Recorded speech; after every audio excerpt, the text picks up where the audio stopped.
Ferrari that I have ever seen in the whole of my life. He's out of the race! He's out of the race! Oh my goodness, this is fantastic! And I've got to stop because I've got a lump in my throat. Hello, ladies and gentlemen, and welcome back to Maximum Downforce, episode 11 of the 2021 Formula One World Championship. I am your host, Will Knight, and joining me, as always, Topher Smith, Merisse Baker, and Harry Parkhouse. Guys, let's face it, one hell of a Grand Prix. The Hungarian Grand Prix, we don't always have the best race around the Hungaroring, but this circuit certainly delivers a good one-off race every now and again. Topher, it was, the only way of describing it, bizarre yet fantastic. Just give me your thoughts on the race as a whole. I mean, it was utterly bonkers, wasn't it? It was so fantastic to watch. I mean, straight from the get-go, we had the rain that was coming down onto the circuit. We saw how much rain there was in the Formula 3 race earlier that day. And the track, it was still raining, it was still wet. And we even said it in one of the group chats we have, this is going to be an absolute classic here today. You could just feel it. You just knew that something special was going to happen on that particular day. And as it turns out, we had, 8 cars that were involved in incidents in the first corner. Bottas taking out Norris, who in turn hit both of the Red Bulls. We also had Stroll going into Leclerc and Ricciardo as well. And then all the shenanigans with the safety car as well, everyone except for Hamilton coming in to switch onto the dry tyres. And then ending up in a first-time Grand Prix winner of Esteban Ocon. I mean, it's just one of those days that makes you remember just how special Formula One can be. We haven't had a day like that since, I'd say, probably Sergio Perez back at the Sakir Grand Prix when he won out of the blue, having dropped to dead last, basically, after being hit by Verstappen and Leclerc, I think it was, if I remember correctly. Pierre Gasly, as well, another first-time winner last season. I think it's absolutely fantastic to have those days. I mean, we love to see this titanic battle for the championship between Max Verstappen and between Lewis Hamilton. We need that narrative throughout the season. But every so often, we just need a day like we had in Hungary where something out of the blue, if you pardon the Alpine pun there, something out of the blue happens, we get an unexpected result, and I want to be the first on this podcast to say massive congratulations to Esteban Ocon, not just for winning your first Grand Prix, but for withstanding that much pressure from a 4-time champion for pretty much the entire race. It's not an easy thing to do, Topher, so I think everyone here is going to replicate your views, and I think all of us just have to say a fantastic job done by Esteban Ocon. Isn't that right, Merisse? Yeah, he had such an amazing race. And I know in a lot of these situations, people say, oh, but it's luck, he wasn't caught up in all the carnage. But you have to give him credit for that because he had to manoeuvre his way around. He's not going slowly. Granted, it was wet. Other people messed up their braking points. He didn't. He didn't make any mistakes at all, I think, not even a lock-up or going a bit wide. He withstood that pressure and kept Vettel behind. Alpine had an amazing pit stop as well. So, yeah, all credit to him throughout the whole race for, that win. Harry, I just want to cast your mind back 7 years ago to Fernando Alonso's last podium at the Hungaroring. And he spent quite a bit of the race in a very poor car in the 2014 Ferrari, defending from Lewis Hamilton in a Mercedes, and that earned him his final podium to date in Formula One. Realistically, other than the fact, obviously, he did not score a podium himself, but his defence, and a supreme defence, might I say, on Lewis Hamilton, really did it gave Ocon the win, and Ocon credited Alonso for that after the race. Yeah, and he deserved that credit completely. It was so much of a team effort from Alpine this week, and although Ocon will get the praises for being the race winner, which he should, absolutely fantastic effort from him and the team in the pit stop, but Alonso's performance was deserving of the Driver of the Day award, which he got. To defend from Hamilton in that car, on those fresher tyres as well, around a track which we know Hamilton is world-class at, one of the most historic tracks for Lewis Hamilton, if not the most, I believe tied with Schumacher in France for the most wins at the circuit. So Hamilton loves the track. He was on fresh tyres and is in that monster of a Mercedes compared to Fernando Alonso's Alpine. And for 10 plus laps, Alonso was keeping him behind. And unfortunately, in the end, Alonso, after a lock up into turn one, couldn't quite hold it around or for the inside with the defensive line, and Hamilton had him around the outside. But the job that Alonso did for the team was absolutely incredible. And you saw afterwards when he was celebrating with the Frenchman in Parc Fermé, it meant a lot to Alonso. You could see the contrast in emotions, and he looked a happy man again. At 40 years old, to be doing that in Formula One is absolutely superb. And full credit for the team at Alpine, for both Ocon and Alonso and the team in the pit crew. They fully deserve the win this week. And realistically, Hungary, the 2021 race, it's just almost that story that Formula One needs every now and again. Ocon, a young man from Normandy, like other drivers like Latifi, like Stroll, he didn't come from wealth. He came from a modest family. I believe his dad was a mechanic, sorting out his kart when on race weekends. And during Ocon's karting career, actually going around Europe, living in a camper van. It's just one of those feel-good stories that you need every now and again, just to brighten up your day. So once again, massive congratulations to Esteban Ocon. But the way he actually won the race, like other drivers, Pierre Gasly and Sergio Perez, for example, it wasn't as simple as just being the fastest car on the grid. He had a lot to get through in terms of the pressure from Vettel. And the place that I want to start, Topher, is lap 1. And one particular driver who he was the catalyst for it. He was the X-Wing which blew up the Death Star. Honestly, realistically, he went straight into turn 1, missed his braking point. And unfortunately, both of the Red Bulls, Lando Norris, almost a bit of a chain reaction behind, obviously Lance Stroll as well. It was just pure chaos. One thing that I just want to allude to quickly is what Merisse just said a moment ago, in that a lot of people were saying that it was a bit of a lucky win for Esteban Ocon. And to quote the great Obi-Wan Kenobi, in my experience, there's no such thing as luck. Throwing another Star Wars reference in there, adding to your X-Wing one just then as well. But so Ocon, he was effectively in the right place at the right time, and he was there to capitalise.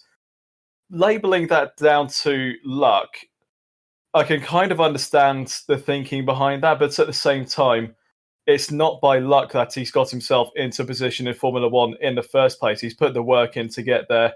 He went up through the junior ranks. He won a GP3 title, got himself up into Formula One, and he's now in a car that is capable of challenging at least at the head of midfield up until now, and is now a race winner. By capitalising on what happened at the first corner, that put him in a position where he could win his first title. And to anyone out there who says that's down to luck, I think I will have to disagree. It's just about being in the right place at the right time, and then driving as well as he did for the rest of the Grand Prix to keep Vettel behind him, and also with the pressure of a charging Hamilton behind him as well. I don't put that down to luck. I put that down to Esteban Ocon just driving the best he could, getting the most out of the Alpine, and getting the job done. But with regards to your question about the first corner, Will, I have absolutely no doubt in my mind that Bottas was the catalyst for it. He got overtaken by Norris off the line, down his turn 1. He maybe got flustered a bit by that, being overtaken off the line, which then led him to miss his braking point, putting him into the back of Norris and setting off that chain reaction that also affected Perez, Verstappen. Then you also had a separate instance with Stroll, Leclerc and Ricciardo as well. Yeah, like I said, there's absolutely no doubt in my mind that was all on Bottas. 5-place grid drop for the next race as a result of that. Is that enough? We've had discussions about it already. People on social media have been weighing in as well. I mean, I don't know. I'm not a steward. It's not down to me to make these decisions. I think that a 5-place grid drop is maybe a little bit light.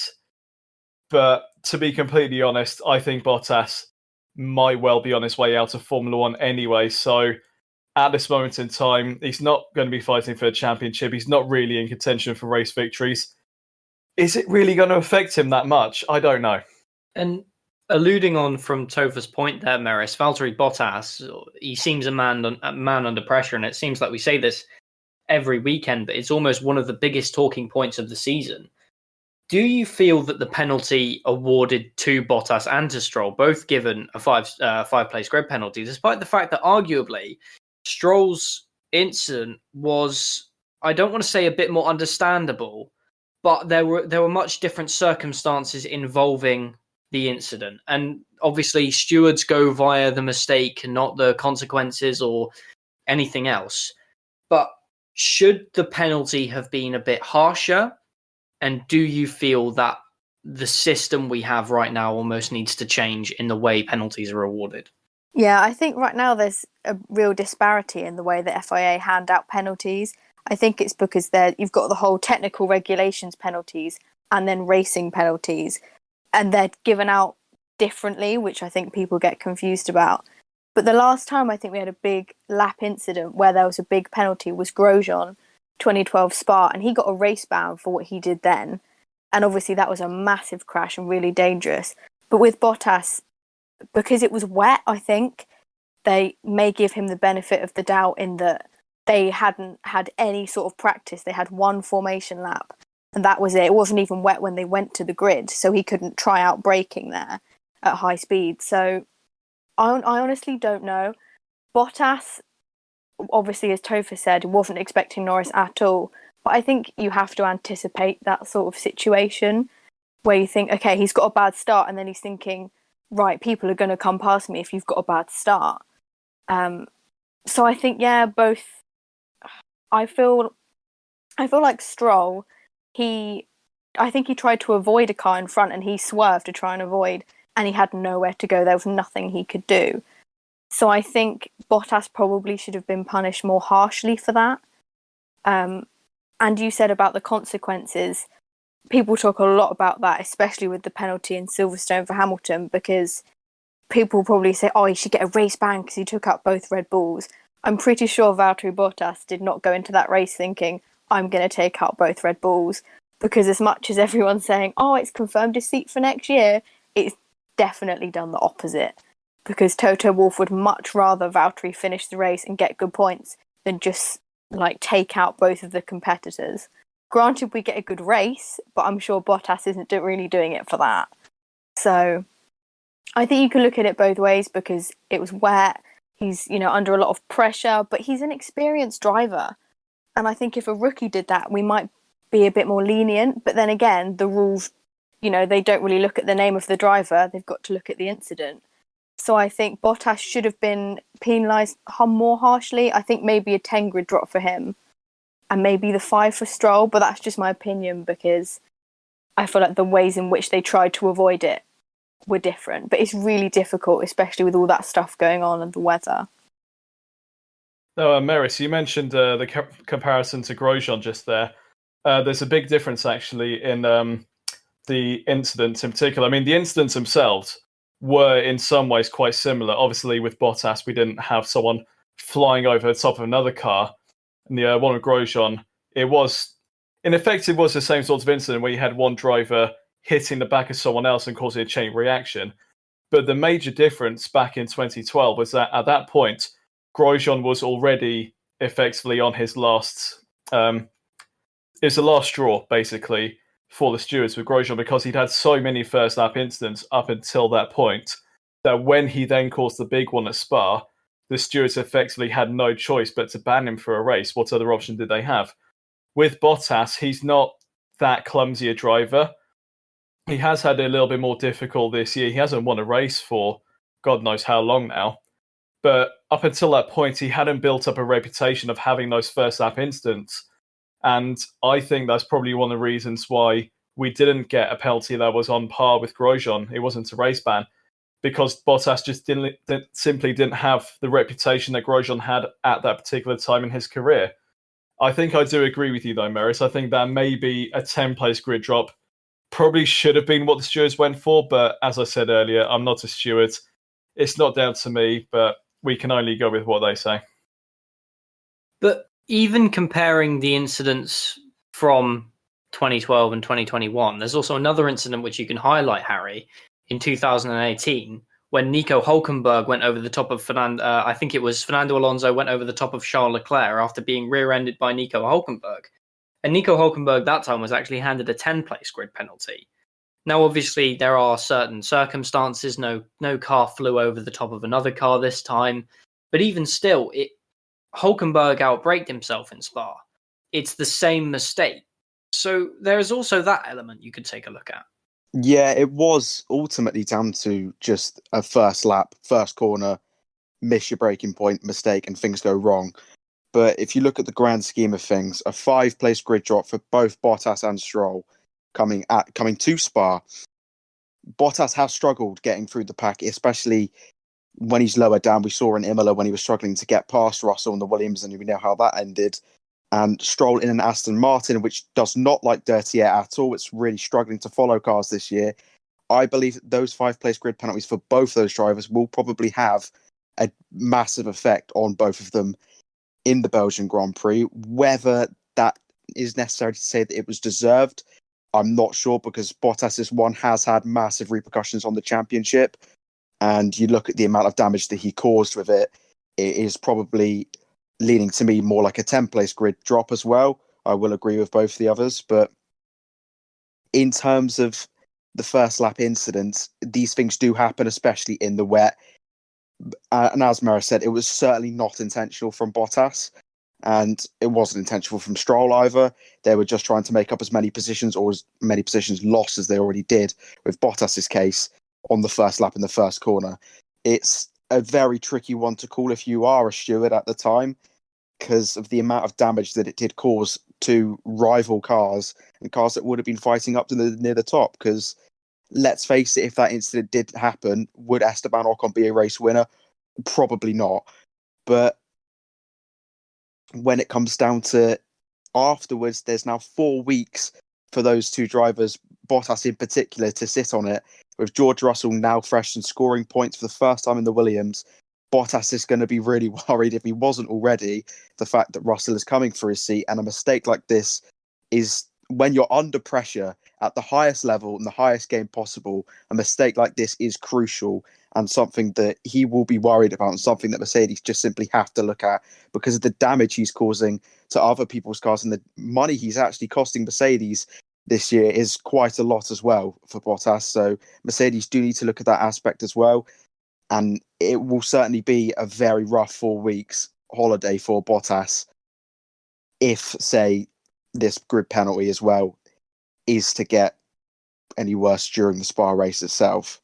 But whatever the way you look at it, whether you blame Bottas or whether you blame someone else for some reason, or whether you think the penalty is too harsh or too firm, either way, what it has done, Topher, is put Mercedes in the lead of both championships. Lewis Hamilton now leads the Drivers' Championship, with Max Verstappen just entering the points after damage sustained during that crash. Sergio Perez knocked out with potential engine penalties coming on the way. But Mercedes now also lead the Constructors' Championship as well. It's one of those sort of two races which Mercedes have scored good points and their rivals haven't. I wrote an article the other day. Could this possibly be the turning point of the championship, as we have seen in so many other seasons? I think that is a very good question, Will. I think if it comes to the point at the end of the season where Red Bull misses out on one or both of the titles by, let's say, 5 points, just for argument's sake, they will look back on not just what happened in Hungary, but also maybe look back at what happened in Silverstone as well, which we've already been into in so much detail. I don't need to really tell you about what happened. But if it comes to that point where Red Bull misses out on the title by that much, this will be 2 race weekends in a row that they will look back on and think, what a waste, basically. They went into both of those weekends with intentions of getting maximum points, getting one, if not both their cars onto the podium, and over the last 2 races haven't scored. They probably even haven't scored half of what they expected to in Silverstone and at the Hungaroring. Whether that's going to make a big impact on the championship now, of course it is. Every point counts when it comes to Formula One. We're in the middle of one of the closest battles we've had for quite a long time. I think this is probably the closest battle for championship we've had since maybe Lewis Hamilton and Sebastian Vettel back in 2018. Every single point counts when you're in a championship as engrossing as the one that we are in now. And to your question, could this potentially be a turning point in the championship? Potentially. Yes, absolutely, it could be. And a lot of people making the jokes on social media. Oh, Bottas is the perfect number 2 driver. He got both of the Red Bulls out of the way for Hamilton. I mean, me and you know, Will, Bottas will not have done that deliberately. He's in it for himself as well as for his team. He wants to get up there fighting for the wins, fighting for podiums, fighting for points. So any suggestion that Bottas did that deliberately to basically get the Red Bulls out of the way, it's just BS, basically. I'd say to put it mildly, because but Bottas will not. He's not that sort of driver, and it's a crucial thing that did happen in Hungary and in Silverstone, where it's cost Red Bull a fair chunk of points. I reckon that at least one of those 2 races, Verstappen would have won. I think he would have won in Silverstone. Hungary, obviously, weather dependent. Both Verstappen and Hamilton are very good wet weather drivers, but it could have gone either way. I wouldn't really know who to predict out of those 2 at a wet Hungaroring. So, to sum all of that up, I think it definitely could be a turning point in the championship, but will it be the turning point in the championship? We still have half the season to go. Topher, can I just add to that? Because I think even though Mercedes have scored more points than Red Bull and taken the lead, it wasn't done necessarily because both Mercedes were better than the Red Bulls. It was down to, mistakes and incidents. So Bottas, it's not like he's had a new lease of life and now there's a turning point so that Mercedes are going to run away with it. Bottas is probably the least confident out of all 4 drivers in those top teams. So especially as Will said earlier about the pressure now on top of Bottas even more, he used to be the man. He was the wingman for Lewis. He was up there doing his job, always getting P2 or overtaking the others and taking points away.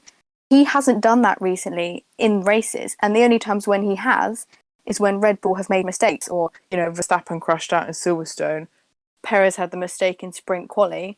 That wasn't because Bottas was better than them and overtook them. It was because the Red Bulls, made mistakes, and Bottas capitalised on that. But in general, this year he hasn't had the pace, so I think he still needs to be the wingman to Lewis. Otherwise, Red Bull will come back stronger in Spa. Yeah, absolutely. I think that's a very good point that you've made there, Merisse. And Bottas being the wingman for Hamilton at the moment, we don't have any doubt of that at the moment, do we? They always say, Mercedes always says at the start of the season, both their drivers have an equal opportunity to go for the championship and to fight for it. But at the end of the day, it's always Hamilton that comes out on top of Bottas. Bottas ends up becoming the wingman for Hamilton. And there have been times where he has come in and picked up the pieces when Red Bull haven't been able to score as highly as they would have liked to. And in some ways, he's done a very good job of being a wingman by doing that. But I think one of the key words you said there, Merisse, was consistency. Bottas isn't doing it on a consistent basis. And if he's going to be making mistakes like he did in Hungary, where he's not only ruining Red Bull's race, but he's also ruining his own race, sure, he might be taking some points off of Red Bull by making a mistake like that, but he's also taking points off of himself and off of Mercedes. So with Bottas, it's all very well making the jokes that he's being a brilliant wingman by crashing out his rivals. He's not doing it deliberately, but he also needs to be bringing home the points for himself, because I mentioned earlier, it could end up being the case that Red Bull might miss out on one or both of the titles by only a handful of points. But by the same token, what if Mercedes misses out on the Constructors' Championship by 4 or 5 points because of a mistake that Bottas made earlier? He needs to be consistently getting himself into points, getting himself in a position to challenge for the podium, or maybe even a victory. And for me, he's not doing that consistently enough. I think one thing that we do have to acknowledge, though, we are obviously supposed to say things how they are. We are supposed to just sort of go out there and just say what everyone is thinking sometimes. And I think it is just time to say it in the fact that over these last 2 years, over the last maybe 1.5 years, Valtteri Bottas in Mercedes, and I don't want to say this lightly, he's been pathetic. I think we just have to say that. Last year, right, Hamilton won the championship, just taking a look at the numbers, right, by 124 points. 124 points compared to Bottas. Hamilton, just looking at immediately at the season, 1, 2, 3, 4, 5, 6, 7, 8, 9, 10, 11 race wins. Bottas took 2. One of which was because he had the pace over Hamilton. One of which, arguably, was because Hamilton was given a penalty in Russia. That is not what Mercedes need right now. And all of the mistakes that Bottas has had and have been building up to, I believe that this is the point where it just snaps now. Because Toto Wolff has come out. He hasn't attempted to defend Bottas. He hasn't attempted to say it. He has said that Bottas was at fault. And he has said, but Bottas has acknowledged that he was at fault. And I just feel like this needs to be said, that Bottas is under pressure. And with the summer break approaching, and with the fact that Mercedes have confirmed that they will be, fingers crossed, making this decision during the summer break, Bottas has not done himself any favours in this Grand Prix by making this mistake, Harry. I think that is just something that needs to be said. Absolutely. You've got George Russell testing for Mercedes today with the 18-inch tyres. He's a young, hungry British driver alongside Lewis Hamilton.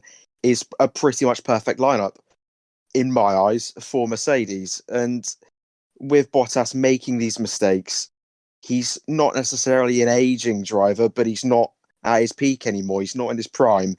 He's someone who's on the decline. We thought that maybe a couple of years ago he could fight Hamilton, and he was up there securing a couple pole positions and a couple race wins. But like you said last year, his performance was dismal. If that was dismal, this year's been, like you said, pathetic. It hasn't been good enough for one of the top 20 drivers in the world, what it's meant to be, the 20 drivers in Formula One, to be in the best, if not second best, one of the best cars. So out of the 4 drivers, he's meant to be up there with the best. And he is not performing to that level at all. With those mistakes constantly creeping in now to his game as well, is it the right time over the summer break to replace him with George Russell mid-season? I believe so. I believe that Russell, he's been in that Williams team for long enough now to have a grasp on Formula One and to be able to get used to a car quicker than a usual rookie would. So, considering he's already got some experience in Mercedes cars already, it's obviously going to be the perfect fit and the choice that Mercedes should go for. Whether they will go for, still up in the air, but it's looking more likely. It's a crucial thing for Bottas to make this mistake at this race because, as you said, the summer break, and Mercedes said that they weren't going to make their decision now or within the next 4 weeks, hopefully. But what does that mean for Bottas's future afterwards? If, say, Russell is to be promoted, does Bottas just instantly get shifted back down to Williams? Or they do a Red Bull, just demoting one driver midway through the season and then promoting the other, just putting him back into the Williams? Because if so, I don't think that would be too bad a move for Bottas. He's against Nicholas Latifi, who, although Latifi now has more points than Russell, let's be honest, was nowhere near Russell's pace, both qualifying and the race recently. So Latifi versus Bottas, it hopefully will regain a bit of confidence for Bottas, but it will be a massive shift in car performance for him and a massive dent in the Finns' confidence. That's if saying Bottas doesn't just go, well, if I'm not being the Mercedes, I'm not being in Formula One. I need a better seat than the Williams. I deserve it, which is up in there whether he does deserve a better seat than the Williams at the moment with his spot. But you look at his performance with Williams before he joined Mercedes, he certainly did deserve a space within Formula One, and it would be harsh to see him go. In that regards, if he was to leave, who would then get replaced at Williams? Say Russell was to go to the Mercedes. Williams, of course, they've now just got rid of Dan Ticktum from their academy, so now they've only got Jack Aitken, I believe Jamie Chadwick and Roy Nissany.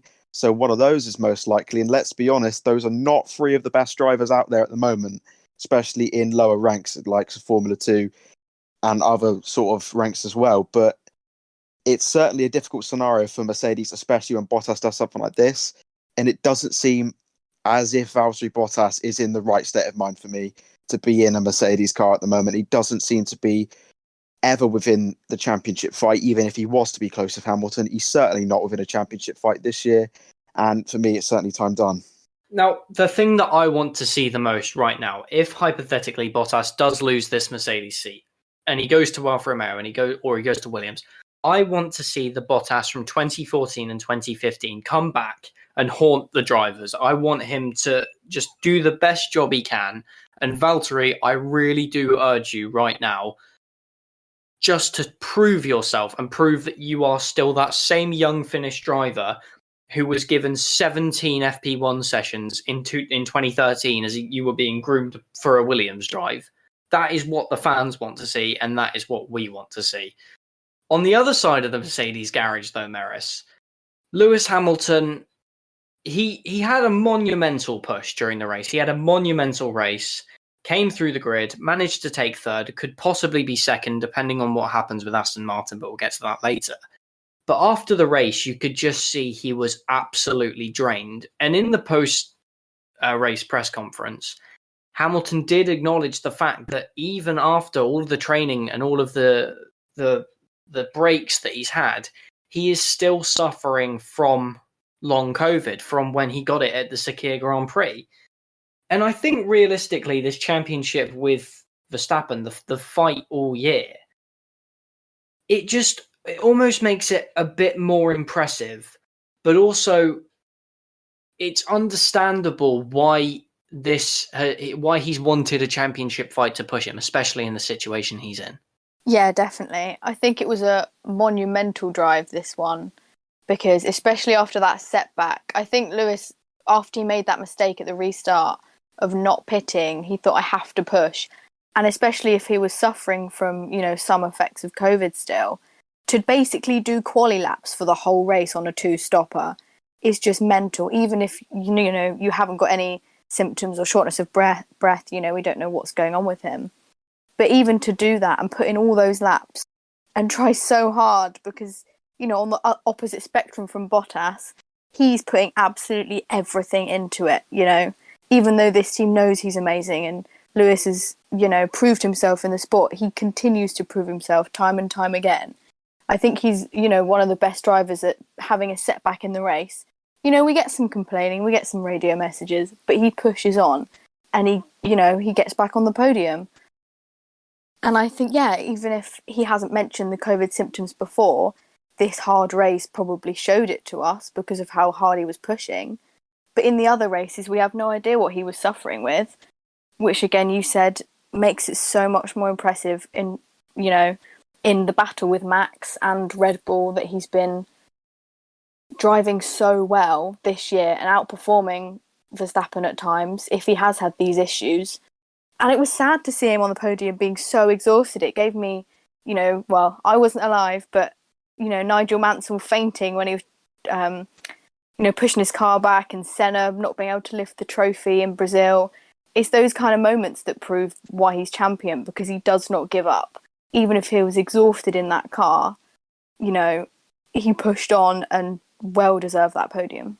Now, just winding back the years a bit on this day, August 3rd, it was a bit of a different sort of scandal. We had obviously the chaos and the controversy of the 2021 Grand Prix, but there was a bit not wackier, but almost a bit more of a tense situation in the fact that on this day, Nelson Piquet Jr. had just been fired from Renault by Flavio Briatore, and obviously that then went on with the Crashgate scandal.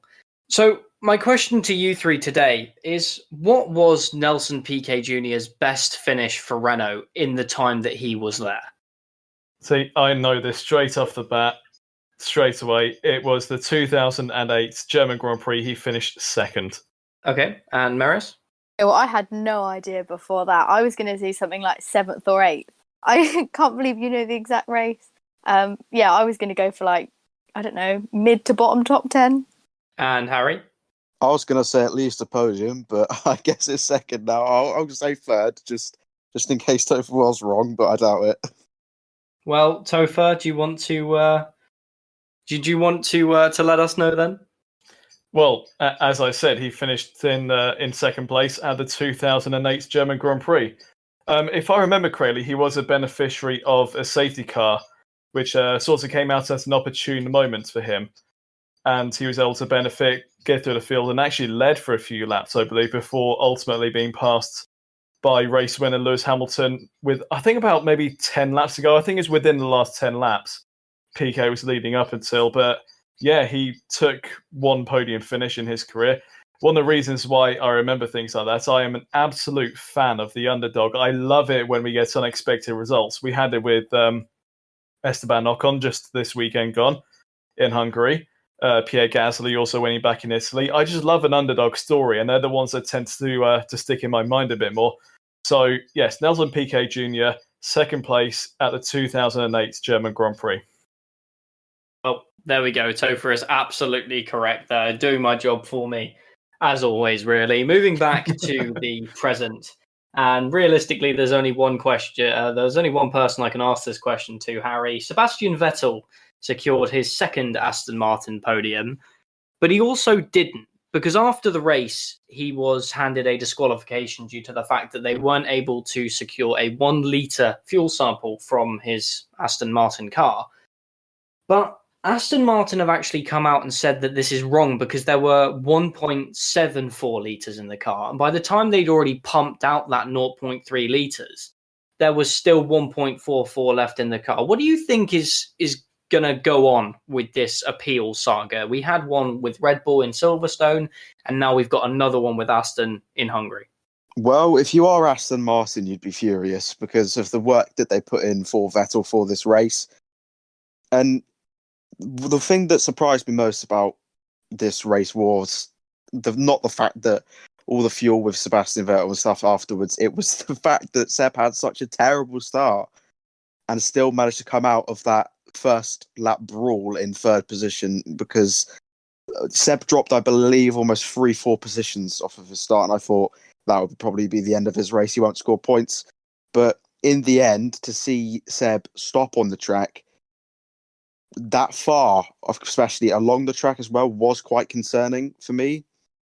I remember I did speak to you, Will, after it, and I was talking about whether Seb would be disqualified, and it was up in the air at that time. And I believe that beforehand they did post a full classification, the FIA, where Vettel was in second, and then later, I believe only a couple hours afterwards, maybe the next day, had then removed Sebastian Vettel from P2 and disqualified him. But if you are Aston Martin, you 100% will try to find any way of extracting fuel from that car, because if Otmar is confident, which he does seem to be, that he can get the FIA measurements for it and get that more than the elite required, then it's fantastic news for Aston Martin. If not, it's technically 2 double DNFs, a disqualification, and then Lance Stroll with his terrible first lap.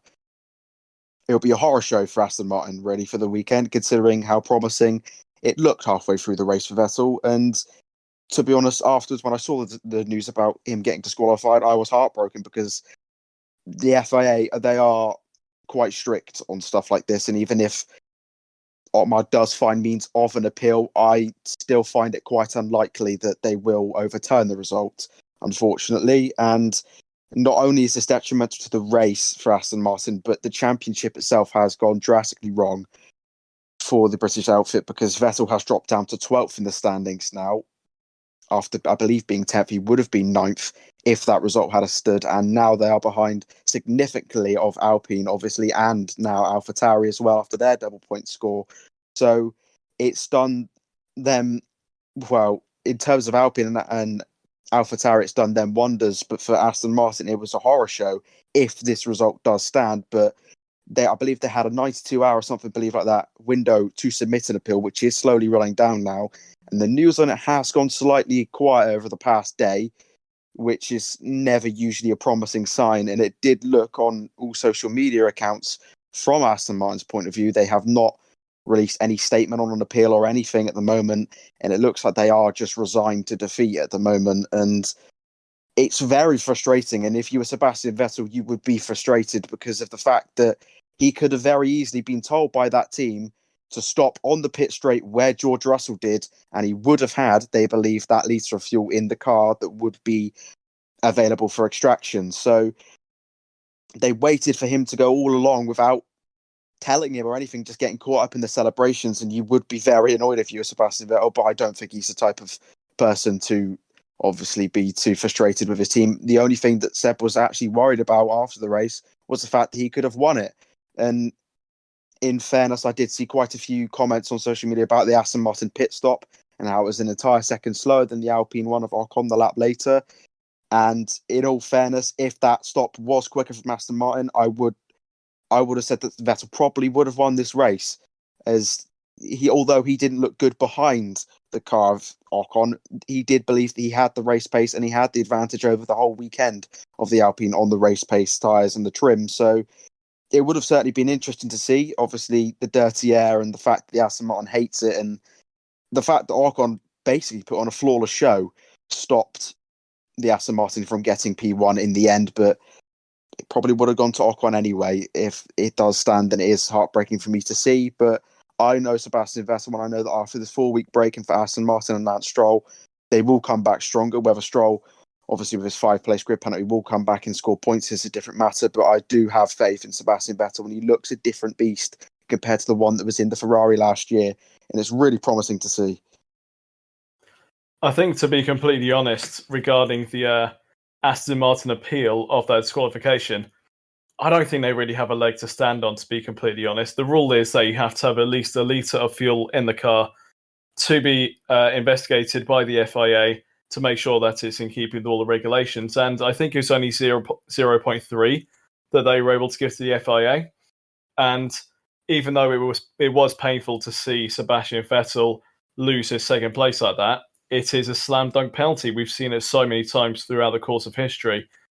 Think back to 2012 Spanish Grand Prix, for example. Lewis Hamilton lost pole position because he wasn't able to give a litre of fuel to the stewards, and that led to Pastor Maldonado getting pole position and going on to take his one and only Grand Prix victory. The precedent has been set so many times, and it's just another one of those times where someone didn't have enough fuel in the car, the FIA wasn't able to get a full litre out of the car, and they paid the price. And Aston Martin, I think they're appealing basically more on hope than anything. Because genuinely, I don't think they have a leg to stand on. And Merisse, of all people who would become a beneficiary of this, Carlos Sainz, I saw an interesting statistic that if this appeal does not go through and Sebastian Vettel does not keep his podium, Carlos Sainz will not have stood on the podium for 50% of his podiums. He scored 4, including this one with an asterisk on it. And Brazil 2019 as well. It's just bizarre, really. Yeah, it is. A lot of bizarre things happened in this race. I think basically everything that could have happened to do with penalties, crashes, all this disqualification literally happened in this race. But, I think Carlos had a bit of a quiet race. I didn't really hear from him. Not that we do anymore. But, yeah, I'm happy for him if he gets the podium. But, that's really strange. I don't think there's any stat like that where half of his podiums he hasn't actually been up there, which I guess would be a bit sad of him that he hasn't been able to enjoy it with Ferrari. But again, that's impressive, I'd say. Even him finishing 4th in the Ferrari is impressive, considering I think he's probably the only driver who's switched teams, who's had, apart from I think Vettel, who's had an actually good season so far. So, yeah, it is very strange, but he had a good drive nonetheless. And it's weird to think, Topher, that we're only getting around to them now. Traditionally, over the last few, probably 10 races, actually, we've been doing Red Bull first or second or sometimes even third. But to be all the way back here, I think really just cements how poor their weekend was. Obviously, they weren't able to match Mercedes in qualifying. They were outpaced by them in 2 of the 3 practice sessions. And in the race, they barely even got to turn 1. Before they were wiped out. But even still, with that barge board damage and all of the let's face it, the clutter of Max Verstappen's car, to come home with some points, it was a very good drive from the man who was leading the World Championship. Yeah, absolutely. And it shows just the caliber of driver that Max Verstappen is, to be completely honest. He did have the damage to his barge boards. I think there was some floor damage as well. And these Formula One cars, they are very dependent on their aerodynamics. And if they get even the slightest bit of damage to anything that can be considered to be an aerodynamic piece, it upsets the balance of the car. And a lot of drivers, they can adapt to how their car is handling. They can drive around problems. But that was quite a bit of damage to Max Verstappen's car. There'll be some drivers who look at that and say, no, I'm done. But Max Verstappen, he knows that the championship is on the line here, and he needs to maximize every single opportunity that he gets. So for him to come away from the Hungarian Grand Prix with 2 points, I mean, in the grand scheme of things, 2 points does not sound like a lot. But if we come to the season finale and Verstappen ends up winning the championship by that amount or less, then you can be considered that can be considered to be possibly a championship winning drive. And Hamilton, he got 18 points out of it in the end from his recovery drive and from Vettel's disqualification. Verstappen driving around a problem like that with a car that was as damaged as it was. I mean, it didn't really look that obvious just at a glance on TV, but when you look at the pictures of it after the race and see just how many of those pieces on the car had actually been damaged, and then driving a car with that much aerodynamic imbalance, it was a fantastic drive for Verstappen, and it does beg the question, what could he have done in that race had it not been for the incident triggered by Valtteri Bottas? Could he have won the race? Could he have maybe finished second behind Hamilton and only lost 7 points instead of 16? There's so many hypotheticals you can throw at what could have happened if it hadn't been for the crash. But as it was, there was the incident. Verstappen, he got on with it. He put it behind him. He drove around the problem. And 2 points out of a race where he had that much damage to his car, I think that can be considered a win. And on the other side of the garage, I think another problem which Red Bull is soon going to have to face is the fact that Sergio Perez, his engine, was absolutely destroyed by the collision, according to Red Bull. So realistically, that's 2 engines in 2 races with Max Verstappen's Honda Power Unit. They found a crack in it after they ran it in FP1 in Hungary, the one that he crashed in at Cops with. But the engine penalties, they're really not going to be the best thing for Red Bull, especially in a championship fight, which is this close. But I think one team all of us can agree on here, one team that can celebrate in this race above all people, Williams Racing. They scored points, double points, Harry. A fantastic job from both of their drivers. Latifi was running third at one point, a good sign of teamwork. George Russell offering up his services, showing that he was willing to give up his race. It's just a good thing to see. It's just so nice to see Williams and the team there actually celebrating points for once.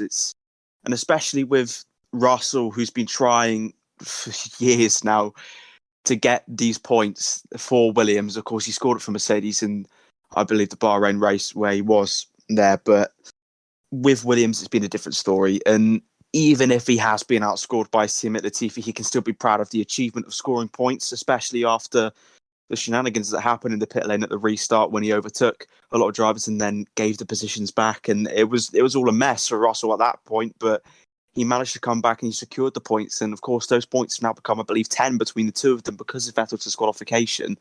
So it's a massive points haul for Williams. If you think about it realistically, 10 points for, look at Aston Martin, they'll take 10 points easily after this race weekend. And it's jumped them above not only Haas, but both them and Alfa Romeo as well. So they're now 8th in the standings, which I don't think a lot of people would have predicted them to be 8 points ahead of Alfa Romeo at this stage in the season. So the job done by the team at Williams today is probably only been bettered by the team at Alpine.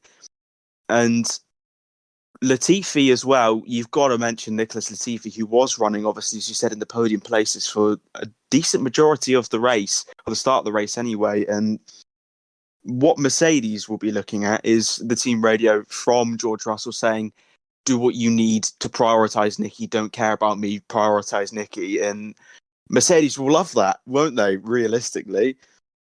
If you think about Bottas and Hamilton, having George Russell as that, who's an absolute team player, who's willing to give it everything to score the points and to help the team out. He's a Mercedes man through and through, really, George Russell. And that result for Williams this weekend will be celebrated throughout the entire season. I'm sure that there will probably be opportunities in the second half of the season for the outfit to score points. Whether they'll get that amount of points and that points haul again is yet to be seen. Obviously, next year is a completely different challenge for the team, and I hope more than anything that they do take a step forward especially since they've been taking a couple of steps forwards in these past couple of years. And to see them resurgent and to see the team happy and smiling and the team radios between the two drivers and the race engineers, it was lovely to see. And after what was terrible days for the likes of Bottas and Red Bull, you can see that the big teams who always have the success, going back down to Williams, who haven't had that success in a while, to see smiles on their faces for once was a lovely sight to see. And races like that do have instances like that, while they do cause problems for others, they give sort of opportunities that weren't be expected going into the race weekend. Because if you would have told anyone going into this race weekend at Hungary that Esteban Ocon was to win the race and Williams was to score 10 points, I don't think anyone would have believed you, really. And realistically, if you're Williams, I think from what we've gathered, their method of celebrating is announcing that Daniel Ticktum has been kicked out of their driver academy. But that's a story for a different day. Merisse, McLaren, on the other hand, Williams and McLaren, two of the biggest brands, British Formula One brands. McLaren, in comparison, had a terrible Grand Prix, an absolutely terrible race. Neither driver, let's face it, making it past the first lap. In terms of challenging, because Norris was knocked out during the red flag after some issues were found on his car, and Ricciardo could just not come back from the damage sustained on lap one. So I think a day to forget for the Woking-based team. Yeah, I think it was a real shame for Norris, especially because he got that good start and then obviously taken out by Bottas, and it ends his streak of, I think, 15 points finishes, and he's been having an amazing year.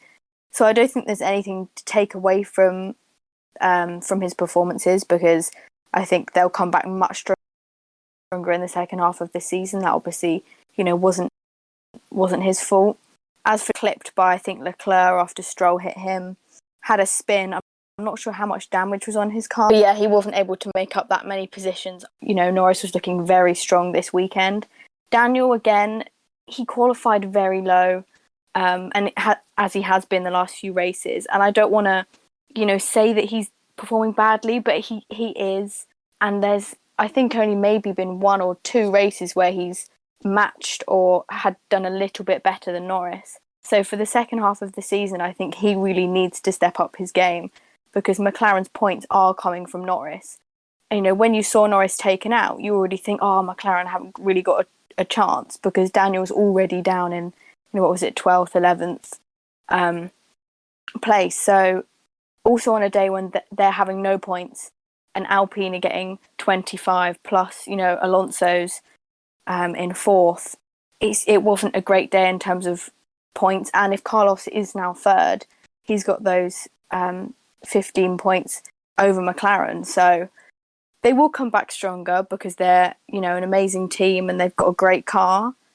But that knock there, where both of their drivers haven't scored and their rivals Ferrari have, and they've got a potential podium, that's not going to be that great. But I think they can come back again in Spa. And Topher, while Williams were able to capitalise on a chaotic race, Haas and Alfa Romeo, on the other hand, arguably the other two backmarkers of the grid, they weren't able to do the same. Obviously, Alfa Romeo had penalties and unfortunately sloppy mistakes for the team, and Haas had, for once, Nikita Mazepin very, very unlucky with his pit stop, and I think it was an unsafe release for Kimi Raikkonen coming out of the pit lane, and that ended the Russian driver's race practically instantly. Schumacher just wasn't really on the pace. So both teams, I think, will be very disappointed with how their weekend has gone, especially given the nature and how well they could have capitalized on it. Yeah, absolutely. It was one of those races where it was very much for the underdog. We had Ocon winning at the front and Aston Martin on the podium before the disqualification.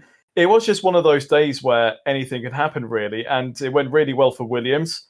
They brought home a 7th and an 8th place, a double points finish, which, can I just say, it is so good to see Williams finally getting back to scoring points. It's their first points since the 2019 German Grand Prix. There was a single point there for Robert Kubica. And it's been so long for the team that they've been able to celebrate something like this. And I think it's actually quite fitting for the team that it wasn't just one of their drivers, it was both of their drivers getting points. So Latifi in 7th and Russell in 8th. They've both put in so much hard work in their times in Formula One for the Williams team, and for both of them to get their first points for their team at the same Grand Prix, I think that is genuinely fitting for a team. It was brilliant to see. And we all saw on social media afterwards the interview that George Russell gave when he was basically in tears. It shows you just how much it means to a team like that. Well, I say team like that, we all know the championship winning pedigree that Williams has, but given their quite barren run in the last few years, to see that output of emotion, it shows you just how much it means to the team and how much they've come along in the past couple of years to get back on top of their car and get back to a point where they can challenge for points like that. With regards to Alpha and Haas, there was a point score there for Kimi Raikkonen, who was the unfortunate instigator of Mazepin's retirement. And, you know, a lot of people out there, they'll take any opportunity they can to have a dig at Nikita Mazepin because of his, let's say, checkered past. But in that particular instance, Mazepin was at no fault whatsoever. It was very clearly an unsafe release from Alfa Romeo to put Kimi Raikkonen into the path of the Russian, and he retired on the spot as a result. As for Mick Schumacher, I actually thought Mick Schumacher drove exceptionally well in that race. He was on the defensive for the entire race, pretty much, through the first lap chaos. He rose up from the back of the grid to be in P10, I think it was. He was inside of the points after the first lap. But you just sort of knew that from there on in, he would always be on the back foot, always looking in his mirrors. And that was the case. And he held off the drivers behind him for a very long time, actually, a lot longer than I was expecting. He was showing good awareness of who was around him. And when he was being overtaken, he was fair enough to give the racing room. He didn't make life too difficult for them. And even though he ended up finishing the race in 12th and outside of the points, I'd still put him down as one of my drivers of the day. He drove fantastically in that race with the machinery that he has at his disposal. And I think that's the sort of driver that he needs to be putting in if he's going to be attracting interest from other teams. There are rumours of him going to Alfa Romeo for next season. There's nothing confirmed there. It's only rumours. Maybe even getting interest from a team higher up the grid from future seasons as well. The likes of Ferrari, maybe Mercedes are even having a little bit of a look at him as well. It's not just about the giant killing performances that we see from someone like Esteban Ocon in the Hungarian Grand Prix. It's also those drives where you show just what you're capable of in the car. And even though Mick Schumacher did eventually fall backwards out of the points, I still think he drove fantastically. He drove very well defensively. And it would amaze me if any of the top teams did not take notice of that. Well, unfortunately, guys, I think that is all we have time for. Thank you very much, Topher, Harry, and Merisse for joining me. And thank you very much to you for listening at home. If you want to go and check out our social media, it is at Downforce Radio on Facebook, Instagram, and Twitter. Remember to check out the website as well, downforceradio.uk. There you can go and listen to the radio station, as well as checking out all of the latest and greatest news articles from the world of motorsport. Wherever you are, whenever you are, morning, afternoon, or evening, thank you very much for listening. I hope you have a wonderful day, and goodbye.